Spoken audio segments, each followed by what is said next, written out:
Yo, Sal, we gonna intro this podcast or what? I was waiting for the right beat.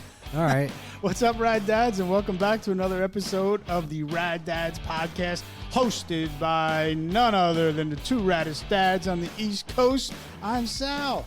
And I'm Rob. So what are we talking about tonight? I don't know. Before we started recording. That's right. We changed up the topic. And Yes. tonight we will be talking about... Hold on. That's the wrong That's one, not the isn't it? wrong, that is the wrong one. Nope. No. Nope. Why don't you click all of them? We don't have a drum roll. Yeah, we don't have a drum roll. IT guy, you got to figure that out. How do we get a drum roll in this thing? I'm pretty sure I can figure that out. So I'll get a drum roll. But we will be talking about choosing your circle and fuck that guy. Fuck that guy. So one of the things that I is important, and I think as being men, and there's so much studies out there that like the people you surround yourself with also have a lot to do with your success, your future success and current success, and depending on what you're doing, your wealth also, I believe, is one study. But also your well-being. Your status of your mind. If you surround yourself with a bunch of tool bags, you're going to be a tool bag. I mean, that's why I surround myself with Sal. Oh, yeah? You surround yourself with... Nope. Laughter's Yeah. up here.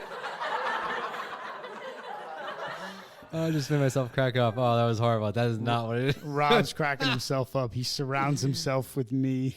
I mean, that's as good as calling myself Sal. We're here for the comedy hour. That was opposite day. So Oh, I think... Go ahead, sorry. Yeah, I'm going to have to edit that shit out. Just cleared my throat. Let me clear my throat. God damn. If you're a party like us, is it like you're I a have party no like we idea. do? But to further my mention there, my point about, your well-being, you surround yourself with a bunch of tool bags. You're just, Debbie Downers and people that are always negative, you're going to be a negative person. But if you surround yourself with people that you share the same values with, oh boy. That's copyrighted music, man. We're gonna get fined. You want me to sing it? I could sing it. No. Oh boy. Dun, dun, dun, Rob's in his glory right now. Dun, dun, dun, dun. All right, for the fans out there, who sings that song? Rob's in his glory. You guys missed it. If we were live and we had the thank God the Instagram live isn't going. We got to get that set up like right here. I have it. I just gotta. You know what? I could build them out. Oh, I want to see that. I mean, I put that motherfucker in the wall. Back to the topic. Choosing your circle of friends. Obviously, I've chosen poorly.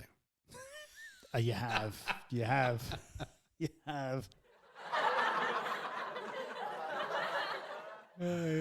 Oh, Rob.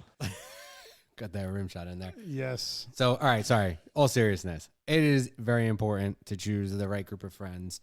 And I think you figure that out over time. It all washes itself out, as they say. I think I had a much different group of friends when I was in college than I do now. As did I. So, and some of the guys actually who I was friends with in college, I'm still friends with. It's just they're not, your inner circle anymore. You have a different group of friends that you confide in and you're around. Well, yeah, I mean, look, you get married, you have different responsibilities, you're more mature, you're not partying as you used to in high school and college, and you got different responsibilities. You start sports, you meet families through sports. I've met a lot of families through sports, great families, but yeah, you just surround yourself with people that share the same values. I hate talking about politics, but even if he likes talking about politics, No, not no, on this podcast. No, I don't. Even if you find someone that shares the same value but doesn't have the same train of thought, just because they think differently doesn't mean that they're a bad person. It's what makes the world goes round. Did I just say that right? What the hell did I just say? That's what makes the world go round. No, you said it right. I did? No, you were on the right path. Opposing views, it doesn't make the person a bad person. They're entitled to their view. I personally think people who have similar point of views have an easier way of getting along with a lot of people. You're probably going to laugh when I say this. The one thing that I think from my perspective is for me, I know where I politically stand, but typically never talk about it because one, I'm not that adamant either way, but at the same point, it never leads to something good. When you talk about, any political point of view or how a situation's going from a political standpoint, if someone's of the opposing mind or even slightly different mind, it ends up into an argument. And there's not a right or wrong. It's just I agree. On a viewpoint. I agree 100%. That's why I'm an open mind kind of guy. You want to give me your opinion, that's fine. I'll give you mine because you want to share yours. I'm not wrong. You're not wrong. We both have opinions. Let's shake hands and pour another glass of bourbon. I agree. And I think a lot of people take it a little too personally, too. Fuck that guy. Yeah, fuck that guy. That's what I'm going to say. That's the running joke. That's the running joke. Look, even the crowd likes it. But I think one of the things that's proven is if you surround yourself with successful people, you're going to be a successful person. Because, and I think it's psychological, and I don't know this for a fact, so if I'm wrong, I apologize, and our audience can tell me I'm wrong, leave a comment. But I think it has to almost do with keeping up with the Joneses type of mentality. Is, hey, if Sal's driving that nice new pickup truck, I want a nice new pickup truck. So yeah. So Sal gets a new house. I want a new house. I don't have a new pickup truck. A new house. Nor a new house. But I think it does have a lot to do with your brain. Just like the book Think and Grow Rich by Napoleon Hill. That was some savvy Googling. You like that? Yeah. So I have the book on my nightstand. I just needed to remember who the... Oh, you're reading it.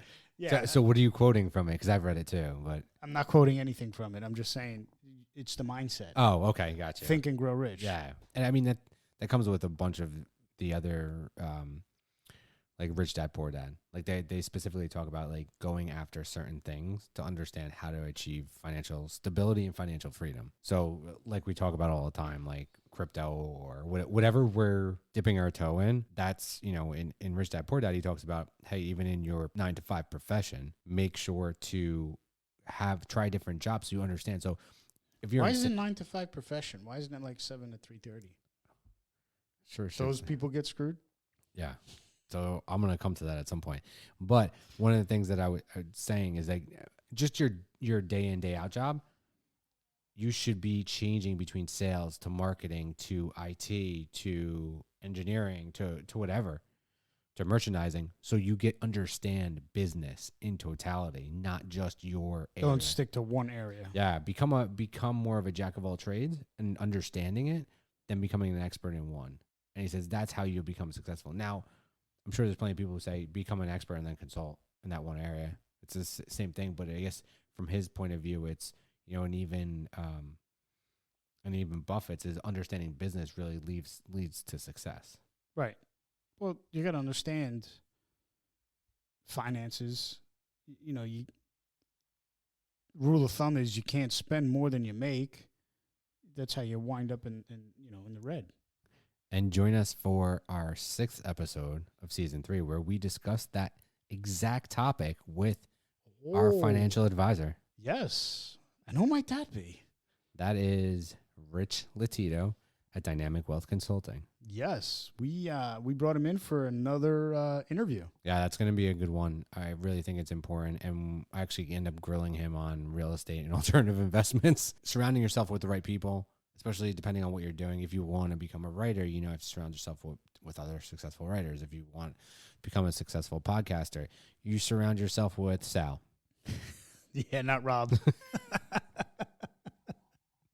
Because that's how you're going to become a successful podcaster. But you understand what I'm saying. If you want to be successful in business, you're hanging out with business people, and that's what really will lead to success. A lot of things that people achieve through life is through networking. Yes, and it's not through you work hard, you're going to get there. But to get there faster or get to where you want to go or do exactly what you want to do, it's going to be the people you know. Yeah, you got to network with the people that are in that same field. Correct. And at the end of the day, it comes down to if you want to be miserable, hang out with miserable people. If you want to be uplifting and you want to feel good about yourself, hang out with positive people. I mean, that's why you hang out with me. I'm so uplifting. I'm like a ray of sunshine. You are. You're not a Debbie Downer. I'm on a fucking roll tonight. It's that ray of sunshine coming off your forehead. That's why I wear a hat most days. These lights in here, I mean, seriously, they blind people. I'm on conference calls all day, and I literally don't put lights on in the room because I feel like I'm blinding people with the reflection from my head. You got to get those covers or change the type of light bulb you got in here. Can't even look up. Dude, They're freaking blinding. You fucking got daylight light bulbs. You can't get daylight. You got to get like soft white. That's what came with the fucking house. I haven't changed them. Oh, I thought you put them in. No, I fucking mounted this thing too high. What the fuck else do you want me to do? I'm already getting a neck ache looking at that thing. Right? It's high.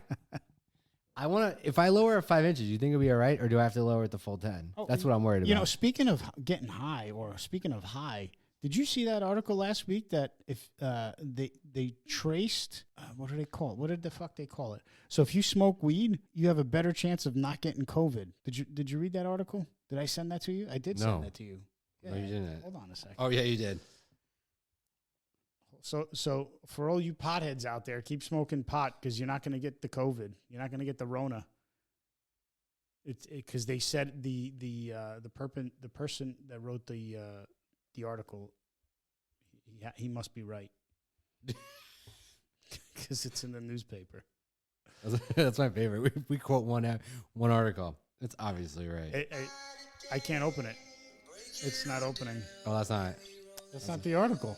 No. Robin is music tonight. What the fuck's going on, bro? So, to transition over to today's trends. So the government, our lovely United States government, has made the coronavirus at-home test free. So you can go to a website and request 4 home tests, and the USPS will deliver it to your house for free. Rob, do you have that website? Because I do not. Yeah, about 10 people have texted it to me. Hold on. COVIDtest.gov. It takes, per Papa Schultz, 30 seconds, and you'll receive it in 7 to 12 days. Who's Papa Schultz? My dad. Nice. He's like, get your free 4 tests. I'm going to order it right now. Let's see how long this takes. Look at that. He's going to do it right now. As we're on air. As we're on air. This is great air. So I put in my first name. He's putting in his credit card information, I put in too. my last name. I put in Social security number, your voter ID. Oh, wait, we don't have that. That's shipping address. Oh, they you know what? They also want to send us free N95 masks.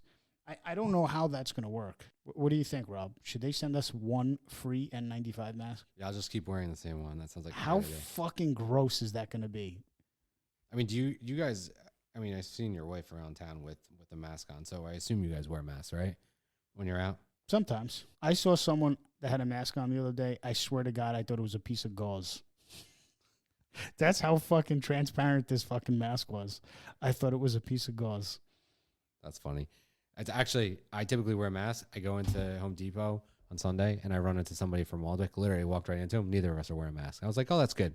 What are you doing at Home Depot? Oh, that's right. You had to buy your tools to mount. No, I broke the fucking shower head. How the fuck did you do that? Actually, I didn't break it. It split. The water split the nut. So I had to go buy a new one. I tried to return it, but I lost the gift card. So you split your nut? I split my nut.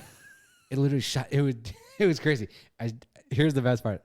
I split my nut, and the water shot all over the bathroom. Literally, all of a sudden, Rob split his nut, and his water shot all over the bathroom. All over the place. So I was like, "Oh my God, it's getting all over the place!" So I immediately pulled it off, and I returned it to Home Depot. I go, "Hey, I bought this here. I don't have the receipt." They're like, "What credit card?" I said, "I used a gift card." I said, "I don't even have the gift card anymore." She goes, "We can't return it." I go, "Okay, throw it in the fucking garbage. Then I'll go buy another one." I figured that's what they were gonna say, but whatever. That sucks. Yeah, it sucks. What it should have cost me $40 cost me $80. But ouch. Yeah, what are you gonna do? That sucks. I'm not torn up about it. Now I have my shower working again. But so the dad lesson for today is make sure your spackle is smooth. Make sure your spackle's still moist before you apply it. Moist. It has to be moist. It can't be dried out. Wait, so you applied dried spackle? It was dry. It wasn't dry. It wasn't as what it should be. So why didn't you add some water to it? That would have been the smart thing to do. Thank you. So if you have dry spackle, dad lesson, add some water to it. Should have thought about that. He looks at me. He's like, "What's wrong with you?" Well, the first problem was buying pre-made spackle. Buy the powder. I've never bought the powder. It's like this little thing. Like that's it. You know how often I use spackle? Rob bought a tablespoon of dried fucking spackle. He's probably had it for 15 years. That's why it was dry. Yeah, I've had it for at least 5 years. So wait, was it pink and when it dries it turns white? No, is that seriously a thing? They do have it now. No, I don't have that. I don't drive the pink spackle. My wife bought a tub of it. Dude, my wife is actually a good spackler. Is she? She is. Yes, she knows how to spackle. You know, the only one spot was globbed up. Yes. All right. So out of the 5 spots that were fucking spackled, you jerk off. You suck at This is a great episode. Oh, I hope this one goes viral. It's called Salad Jerk Off. Fuck that guy. That'd be great. Yeah, fuck that guy. All right. Dad lesson, make sure your spackle's moist and apply it smoothly. Don't leave globs of it. And did you know you can use there's 2 methods. You can wait till your spackle dries and then sand it. Yeah, that's what I was doing. No, you can wait till it dries and then use a damp sponge so there's no dust. I think you told me that before. Yeah, but apparently you don't listen. No, you're the only person who would have told me that. So yeah, use a damp sponge if you don't want the dust or the mess. Does it really work? Oh yeah. Oh, yeah, it leaves a nice finish too. Oh, I'll try it when I finish spackling this. When you lower it 10 inches. Yeah. What bourbon are we tasting tonight? Does the crowd get some? Of course. This might have been my favorite episode up to this point. Up to this point, why? This is the most famous favorite part. This is the most famous father podcast there is. So that talks about bourbon. Yes, Rob. Tonight we are tasting Garrison Brothers Texas Straight Bourbon Whiskey. Alcohol classification: Texas Straight Bourbon Whiskey. Distillery: Garrison Brothers Distillery. Proof: they're in High, Texas, Hye, Texas, not Hi or High or Hye, Texas, High, Texas. Proof is 94 proof, 47% alcohol by volume. Age is undisclosed.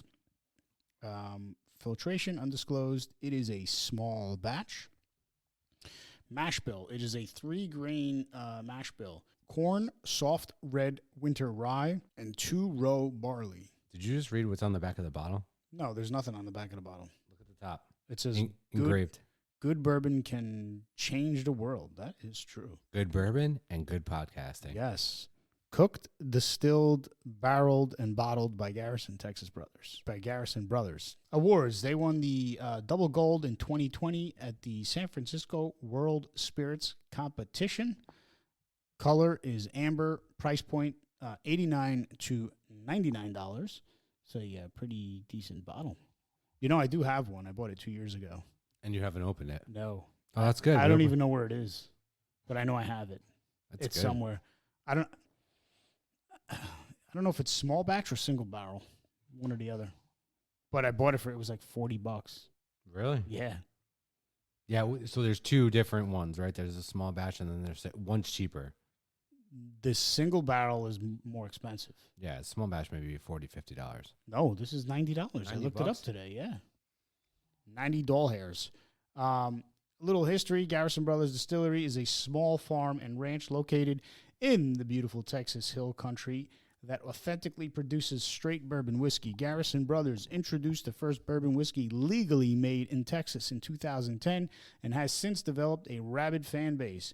They currently have a wait list of more than 15,000 people. That's fucking crazy. Just to volunteer on bottling days. I'll do that. Sign me up. Make that 15,001. And their cowboy bourbon normally sells out within hours of its release. We got to look that up, Rob. Garrison Brothers is the first legal bourbon distillery in Texas history and is one of the first distilleries in America outside of Kentucky to produce authentic handmade bourbon whiskey and only bourbon whiskey. I guess that's a dig on everyone else that gets it from MGP. Oh, yes. That would be my guess. The business was founded in 2006. Every expression of Garrison Brothers bourbon is made from a sweet mash bill and barrel aged in the intense Texas climate. The extreme heat creates multiple aging seasons in 1 year, resulting in a darker, richer, and fuller bourbon, bolder than almost any other bourbon on the market. Pretty interesting. Moving on to nose and aroma. The third glass method, as we use caramel, just punches you right in the face. Delicious. It's amazing. I keep going back for more. Caramel, and I get some apples. You get apples from the dry glass? Yeah, check it out. Stick the schnoz in there. Like pass it in front of your nose. Actually, I think I'm picking up on what you're putting down here. Look at that, see? So caramel, apples.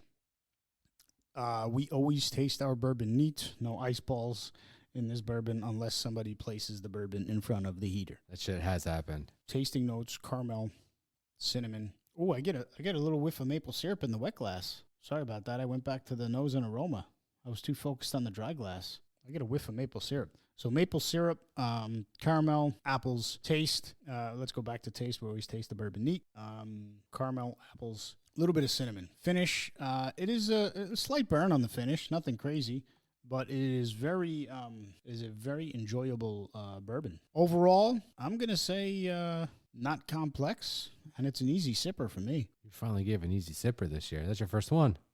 No, I think I gave the JD an easy sipper. I don't think you actually called it out. I think your rating reflected it. Oh, yeah? Yeah. Yeah, it's look, if the bourbon doesn't punch me in the face when I take my first sip, and it goes down and it doesn't burn my soul, it's going to get the easy sipper rating from me. There you go. What color did you give this, by the way? I gave it it's like an amber. Yeah, I think I agree with you. I don't have much left in my glass.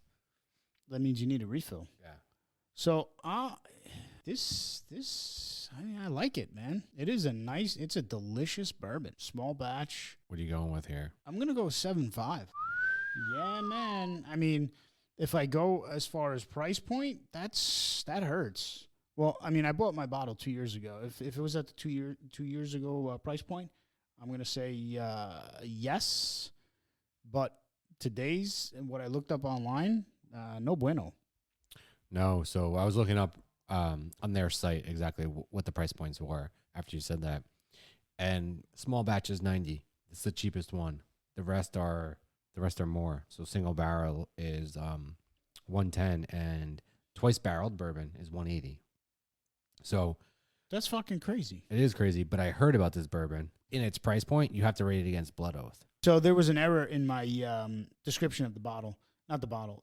So it's been aged at least 3 years in oak. My apologies. So I'm very curious here. Going back, if we did do a Blood Oath. Was Joe season 1? It was. Joe was season 1. I keep Blood Oath and 8-0 in season 1. I think that was before I put together my... So each Blood Oath is different. It is... No, I know. Okay. I'm just saying price point wise, comparison to Garrison. So I think originally back then, year and a half, 2 years ago, Blood Oath was in the $50, $60 range. No, $80 range. Yeah, it's the same. It's okay, 100 now. Yeah, it is 100 now. And you can't even find it for 100. You gotta pay 300. So fuck that. Yeah, I don't pay 300. I think the smell's amazing. As Sal said, the dry glass has a sweetness, caramel. I mean, it's amazing. It's for smell. I'm definitely giving it a 3. I think price is a 1. It's just very expensive, $90 bottle.